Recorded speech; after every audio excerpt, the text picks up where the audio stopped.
I am truly honored to introduce a man that requires no introduction.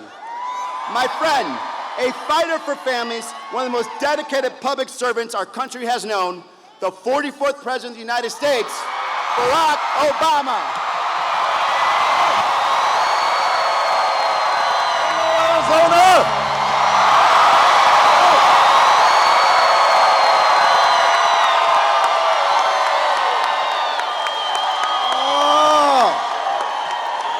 Hello, Tucson! Are you fired up? Are you ready to go? Man, it is good to be back. It is good to be back in Arizona. It's good to be back in Tucson.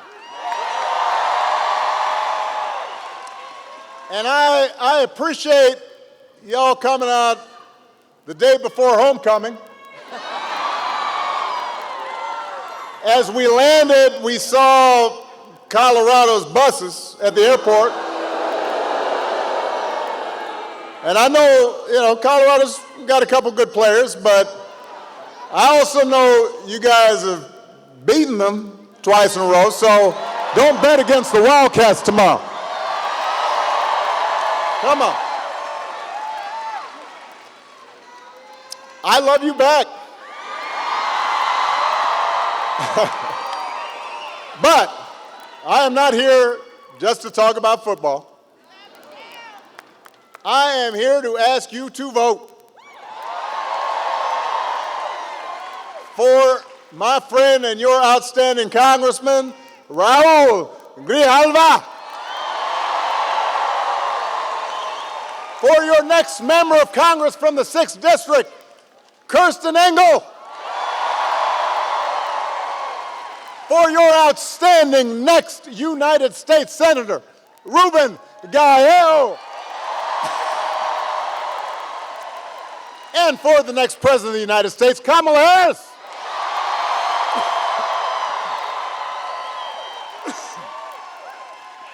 Now, before I get going, you guys have to forgive me, because let's face it, I'm a little out of practice. So I got a little something in my throat, but that's okay, because what I have to say is going to make so much sense that even if I'm coughing a little bit, I think you're still going to catch what I'm saying here. Because here in Arizona, voting has already started. You can vote early or return your mail ballot today. There's no reason to delay. What you waiting for? And of course, you can vote at your polling place on Election Day, November 5th. Si se puede, just remember to bring your photo ID.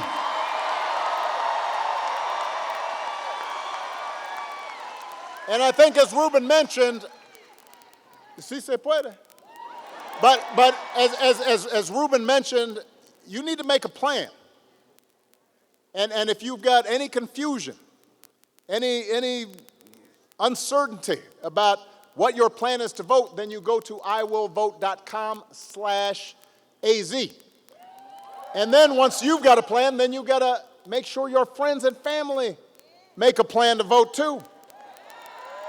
Got a chance to choose a new generation of leadership in this country and start building a better and stronger and fairer and more hopeful America. Now, we know this election is going to be tight. And it's going to be tight because a lot of Americans are struggling right now. As a country, we've been through a lot over the last few years. We've had a historic pandemic that wreaked havoc on communities and businesses. Disruptions from the pandemic then caused prices to spike, and that put a strain on family budgets.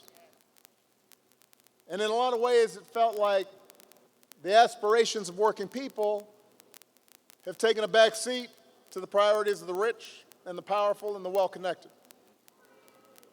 So I understand why people are looking to shake things up. I get why sometimes folks are frustrated with politics. I'm sometimes frustrated with politics. So I get it. What I cannot understand is why anyone would think that Donald Trump will shake things up in a way that is good for you. That I don't understand.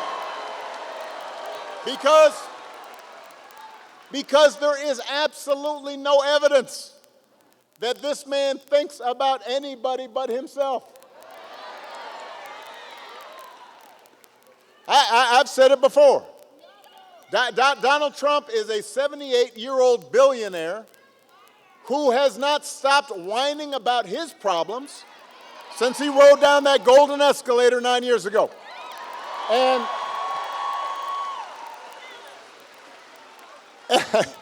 And when he's not complaining, he's trying to sell you stuff.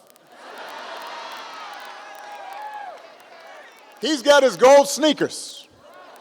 He's got the $100,000 watch. Says it's a Swiss watch, but nobody can actually figure out where in Switzerland was this thing made. He's got, this is my favorite. He's got the Trump Bible. Wants you to buy the Word of God, Donald Trump edition. His name's going to be on there, embossed, right next to Luke and Mark and Matthew.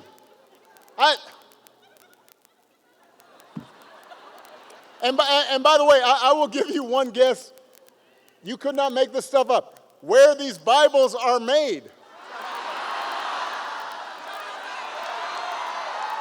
So, Mr. Tough Guy on China, except when he can make a few bucks, hawking his Trump edition Bibles. Come on, man.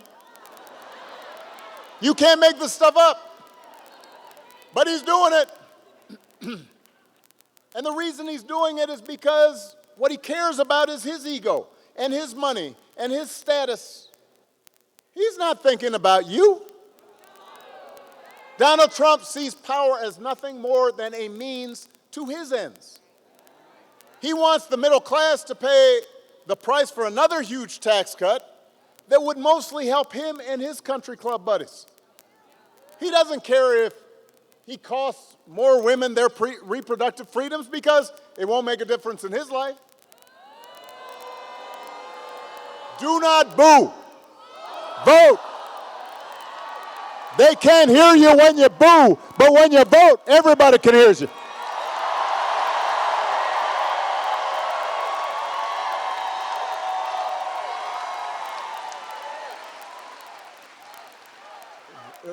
Vote.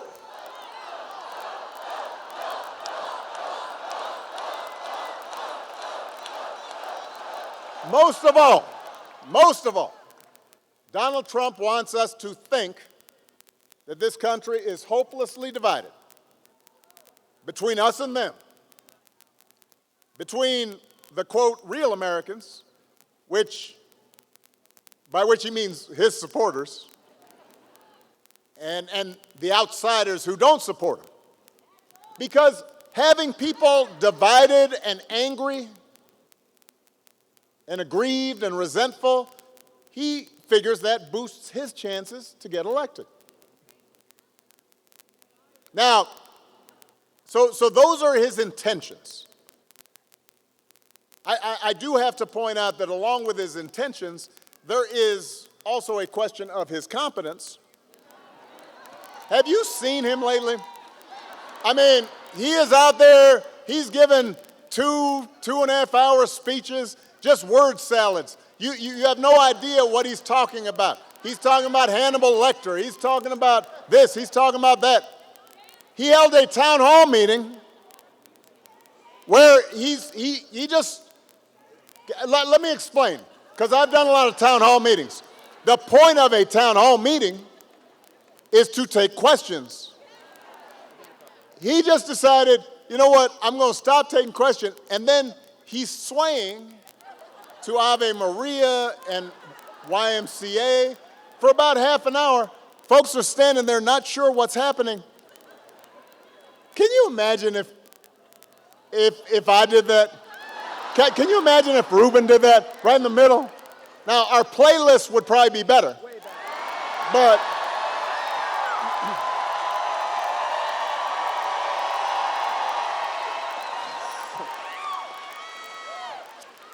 he called himself the father of IVF. I do not know what that means. You do not either. He said January 6th was a day of love. Do not boo, vote. It made January 6th sound like it was Woodstock. You would be worried if your grandpa was acting like this. No, I'm not joking. You would, right? You'd call up your cousins and you say, have you noticed?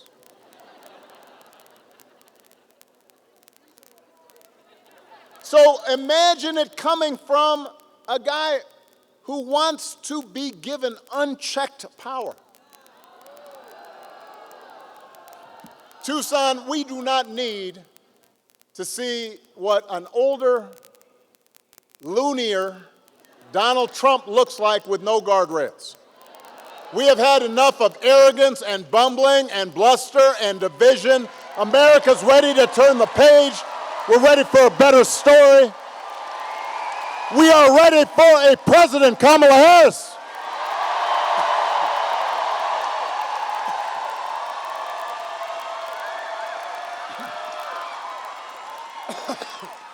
I warned you. I gotta go ahead and chant that.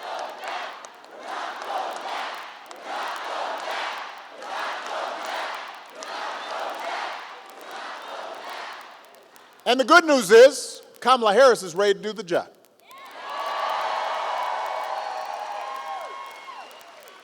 This is a leader who has spent her life fighting on behalf of people who need a voice, who need a champion. Somebody who was raised in the middle class, believes in the values that built this country, worked her way through college in McDonald's, served with distinction in every office she has ever held, who is as prepared for the job as any nominee for president has ever been. That's who Kamala is. And in the White House, she will have an outstanding partner in Governor Tim Walz.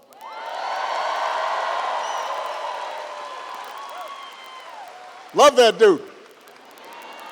Tim's a veteran. He's a teacher, he's a coach, he's a hunter, been a great governor working with Democrats and Republicans to get stuff done. And I learned the other day, he can take a vintage truck apart and put it back together again, which is just cool. You think Donald Trump can do that? For that matter, do you think Donald Trump has ever changed a tire in his life?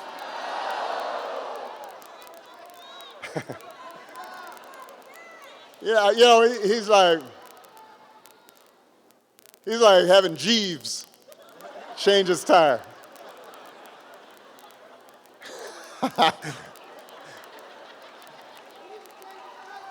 The point is, I was just picturing it. The point is, if you elect Kamala and Tim, they will not be focused on their problems, they will be focused on yours. They understand that too many folks, not just here in Arizona, but across the country, are still struggling to pay the bills. Even though wages are steadily growing, even though inflation's finally slowing, the price of everything, from healthcare to housing to groceries, it's still too high, and it hurts. So the question is not whether or not we need to do some things different. The question is, who's really going to do something about it? So what we need to do is to evaluate the plans of the respective candidates. Donald Trump's plan is to give another massive tax cut to billionaires and big corporations. Now, do not boo. Vote. I am going to break you of this habit. Now, some people, because, I'm having conversations around the country with folks as I go campaigning, and I'll hear some people say, well, I remember the economy when those first 2 years with Trump, they were pretty good. And I say, yeah, it was good. Because it was my economy that I gave to him.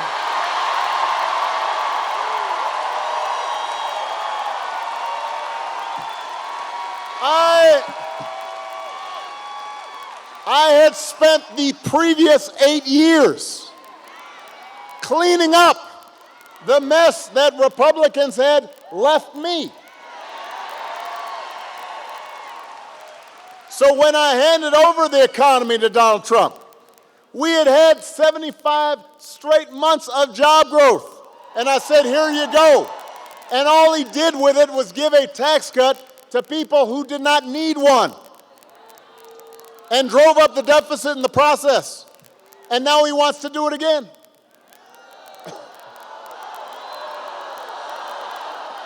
Now, wait.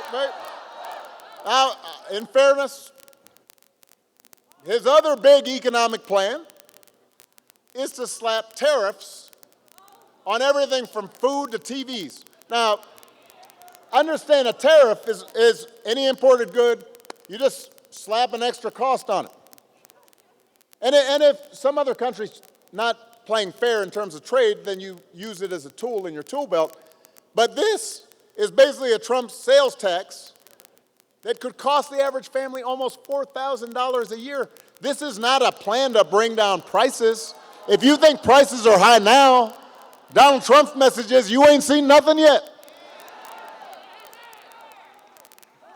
When it comes to health care, Donald Trump's got one answer, and that is end Obamacare. Get rid of the Affordable Care Act, even though 45 million people rely on it.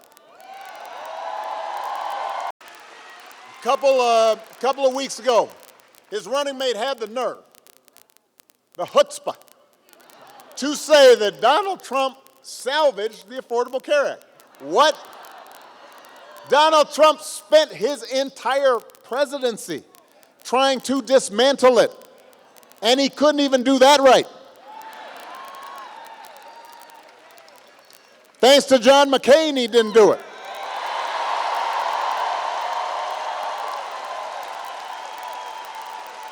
And now, 8 years after he was elected, after all the arguments against Obamacare have been proven to be wrong, and even folks who don't like me sure like that insurance, when he was asked about it, he said, well, I have a concept of a plan for how I might replace it. Now, I want you to think about that. Let's say your boss gives you an assignment, says she needs it by Friday. Friday rolls around, your boss says, so did you finish that project I asked for? Well, I haven't actually started, but I do have a concept of a plan. Students here at Arizona, you could try it with your professors. Yeah, papers due, and you just write on a sheet of paper, concept of a plan. You could try it at home. Honey, did you do the dishes? I have a concept of a plan to do the dishes. Haven't done them yet. How's that going to go over?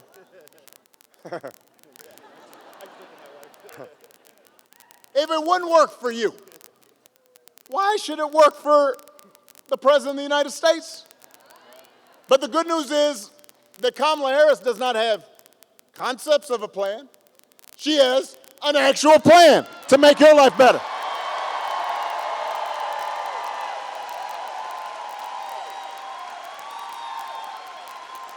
So to bring down the cost of things like groceries, she'll go after corporations that are jacking up prices, just like she went after big banks and for-profit colleges when she was Attorney General in California. And believe me, when Kamala does, nobody's going to want to stand in her way. I've witnessed it. I remember after the home mortgage crisis, Kamala pushed me and my administration harder than any other Attorney General in the country to make sure homeowners got a fair settlement. And it didn't matter that I was a Democrat. She wasn't going to let anything stop her from winning as much relief as possible for the families who deserved it. That's who she is. That's the kind of president Kamala Harris will be.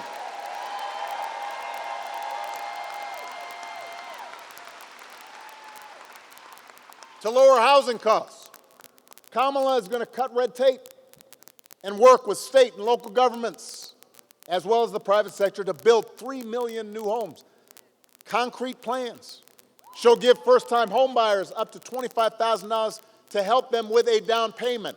Concrete plans. To lower health care costs.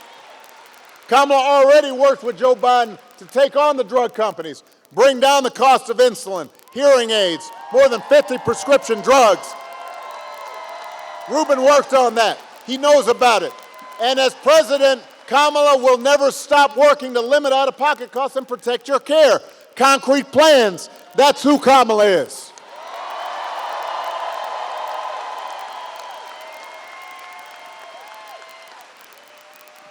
And instead of giving more tax cuts to billionaires and people who don't need them and raising prices on working families, Kamala is going to give a tax cut to 100 million middle-class and working people here in America.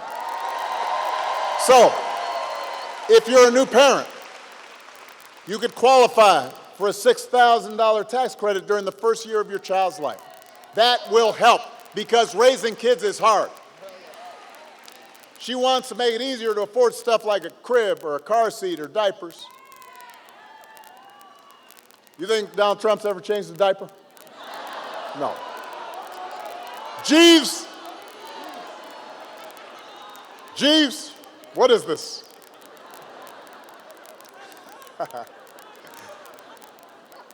If you're starting a small business, Kamala Harris will give you a $50,000 tax credit to help you get it off the ground. She believes in entrepreneurship. That's who Kamala is. That's what she stands for. Not concepts of a plan, actual plans. Now, if you challenge Trump or J.D. Vance on these quote-unquote concepts, they'll fall back on one final answer. This is their go-to. After everything else makes no sense, they'll go, and it doesn't matter what the issue is, housing, health care, education, paying the bills, he'll blame immigrants. He wants you to believe that if you let him round up whoever he wants and ship them out, all your problems will be solved. Now, wait, hold on a second, because this is a serious piece of business. Arizona is a border state. You know there are real issues at the border. We can't pretend there are not. We are a nation of laws, and we are a nation of immigrants. We were built on immigrants looking for a better life. We also have to make sure that the system works the way it was supposed to, right?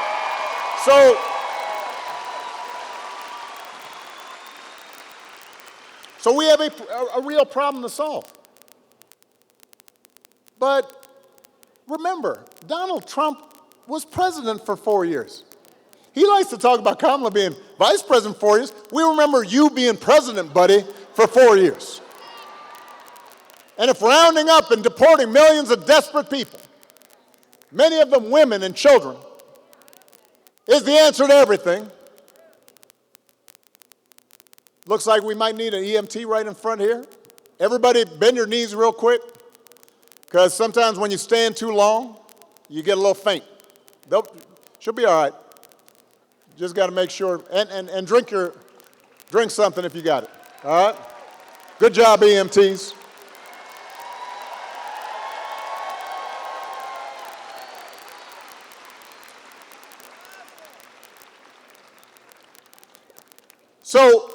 So the question is,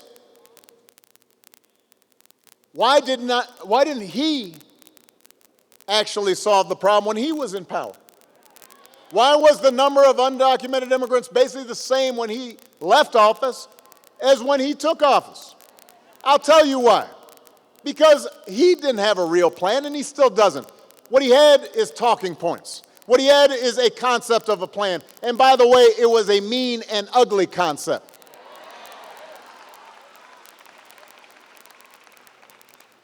You know what would actually help bring order to the border and actually help fix our immigration system?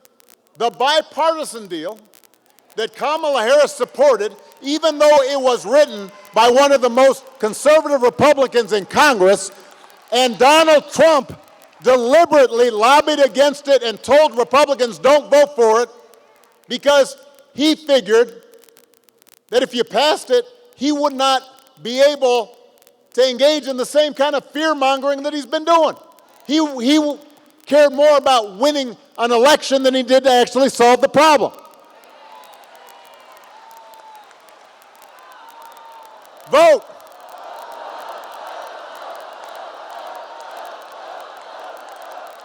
We do not need a president who's willing to make problems worse to make his politics better. We need a president who actually cares about solving problems, making your life better. That's what Kamala Harris will do. And that's why you got to vote. And to help her do it, she needs a Senate full of public servants like Ruben Gallego.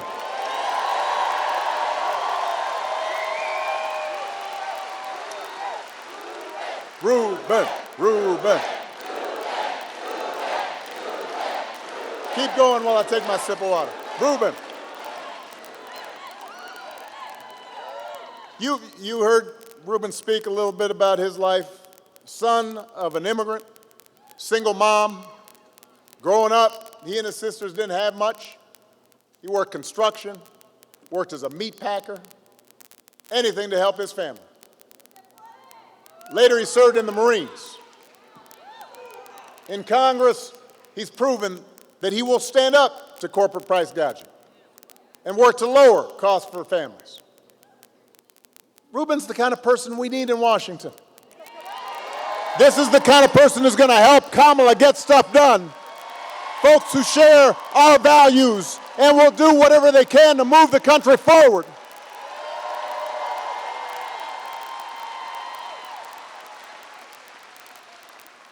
And him teaming up with Mark Kelly, man, that's a powerful 1-2 punch right there.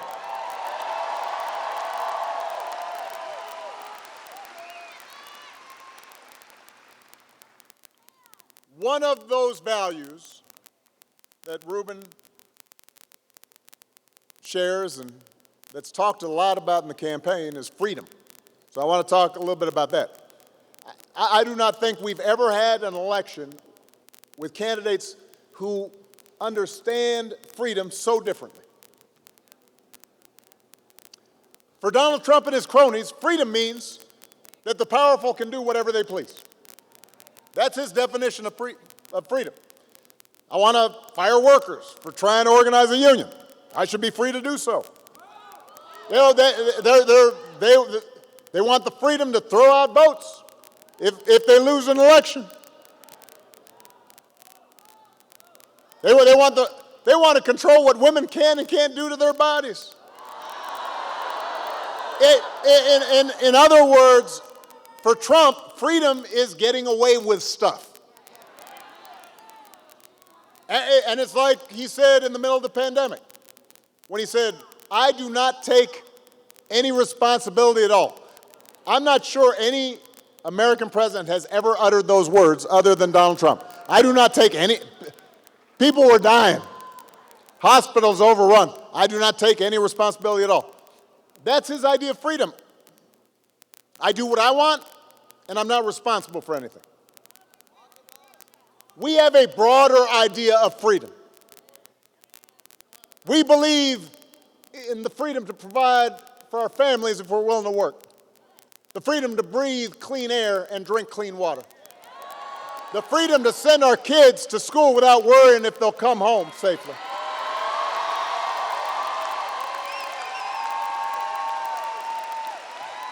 We believe that true freedom gives each of us the right to make decisions about our own lives, how we worship, who we marry, what our family looks like. And we also believe that freedom requires us to recognize that other people have the freedom to make different choices. And it doesn't make them bad people. It doesn't make them evil people. It doesn't make them enemies of the state. I mean, I listen to some of the language that's being thrown around. Look, even on the most contentious issues, I've always said there are good people of conscience on both sides of the abortion divide. And I respect anybody whose faith tells them that it's not something that they would do, that they support. But if we believe in freedom, then we should at least agree that such a deeply personal decision should be made by the woman whose body is involved, not by politicians.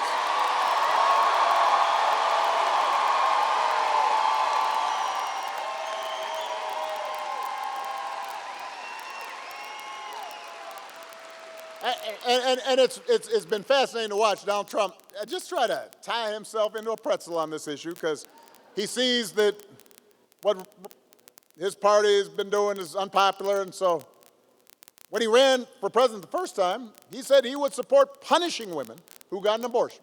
Punishing women. Then a couple weeks ago, he tells women he'll be their, quote, protector.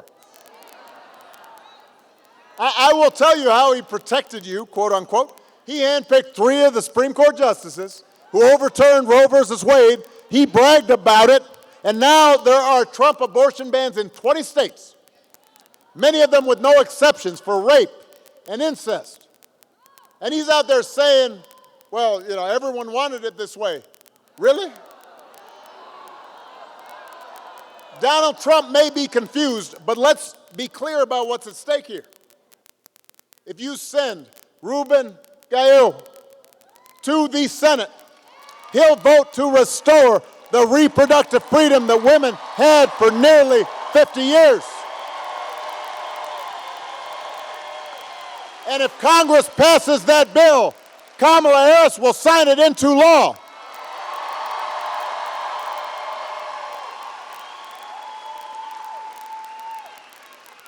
Because they understand freedom is about being able to make the right choice for ourselves and our families. And here in Arizona, you don't even have to wait. Abortion's actually on the ballot right here. You have a chance to vote yes on Prop 139 and put women, not politicians, back in control of their personal medical decisions.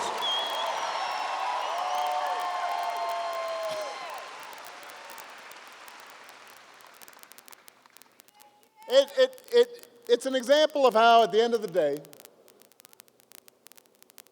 this election, it's not just about policies. It's not just about plans or concepts of a plan. It's about values. It's about who we are, how we treat each other, the example we want to set for our children and their children. It's about character. Some of you know that when I was growing up, I didn't have a father in the house. But I was lucky enough to have people around me. A stepfather for a time, my grandparents, teachers, coaches, and most of all, my mom, who taught me the difference between right and wrong, who showed me what it meant to have integrity and to be honest and to be responsible and to work hard and to treat other people the way I wanted them to treat me. And I suspect most of you grew up the same way. And as you know, I wasn't perfect right off the bat. And sometimes I didn't live up to those values and I made mistakes. And I tried to learn from them. And then as I got older, I continued to benefit from people who reinforced those values. And obviously my wife, Michelle, was one of those people.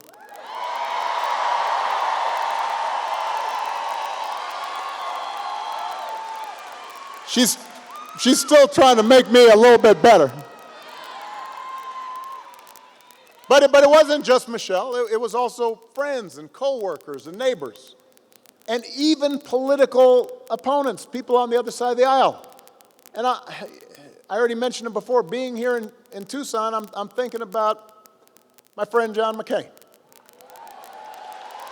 Yeah, now, I don't want to over-romanticize our relationship. And, you know, John was conservative, to put it mildly. Ran against me in 2008.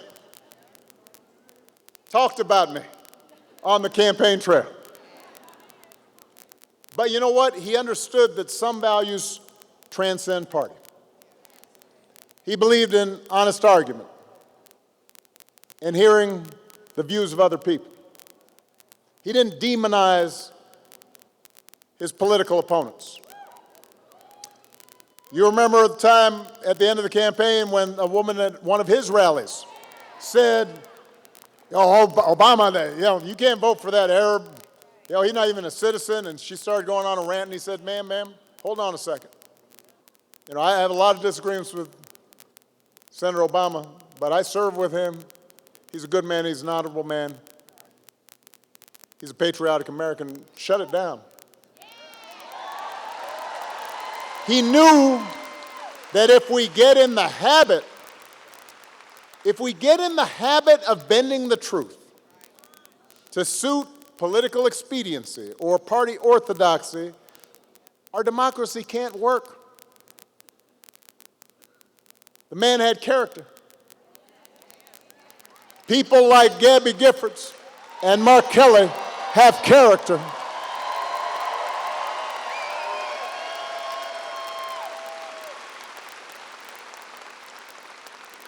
Your governor has character. Your mayor has character. That's what I think about these days. I think about this a lot because it's so different from what we see right now out of the Republican nominee. And increasingly, the entire party has just decided it's okay. I mean, one of the most disturbing things about this election and Donald Trump's rise in politics is how we seem to have set aside the values that people like a John McCain stood for. Values we were taught. A few weeks ago, we had one of the deadliest hurricanes in American history. And President Biden and Vice President Harris were down in North Carolina meeting with local officials and comforting families. And meanwhile, Donald Trump and his running mate were making up stories, circulating stories about how the Biden administration was withholding aid and not giving it to Republican areas and giving it to undocumented immigrants, just making stuff up. And even Republicans on the ground said it was a bald-faced lie. And there were real consequences to this. The other day, a man was arrested for threatening FEMA workers, emergency relief workers, because he believed some of those lies that were being spread. This isn't harmless. Yet people some workers have been forced to relocate because they're worried about their safety. People who are just trying to help. And you're trying to exploit that? Folks at their most vulnerable? It is shameful.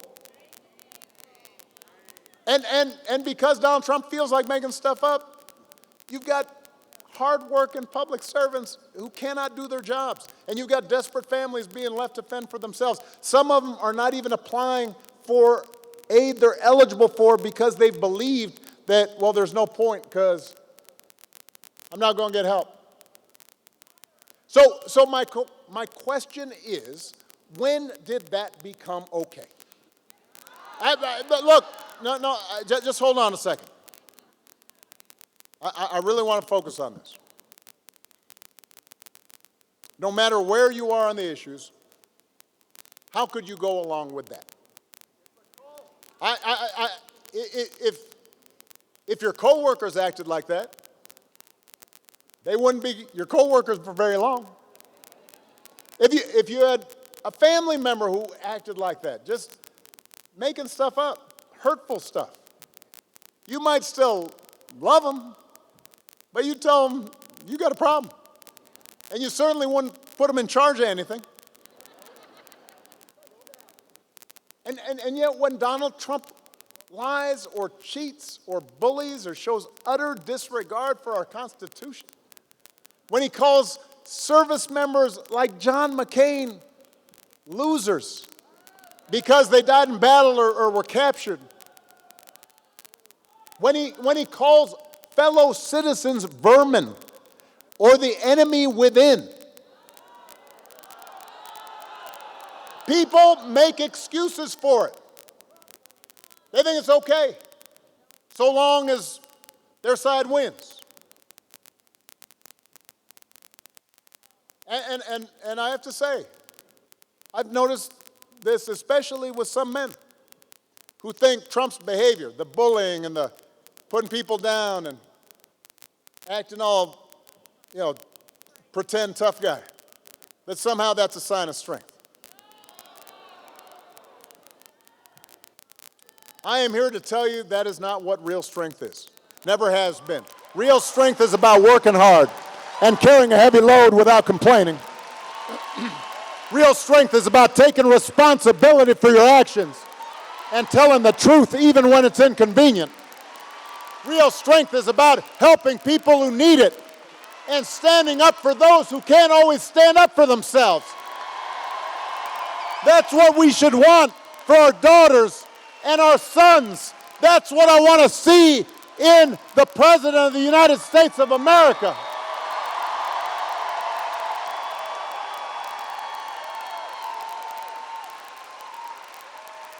And the good news is that you have a candidate. You have candidates to vote for in this election who demonstrate character, who know what real strength looks like, who will set a good example and will do the right thing and leave this country better than they found it. And that is the choice in this election.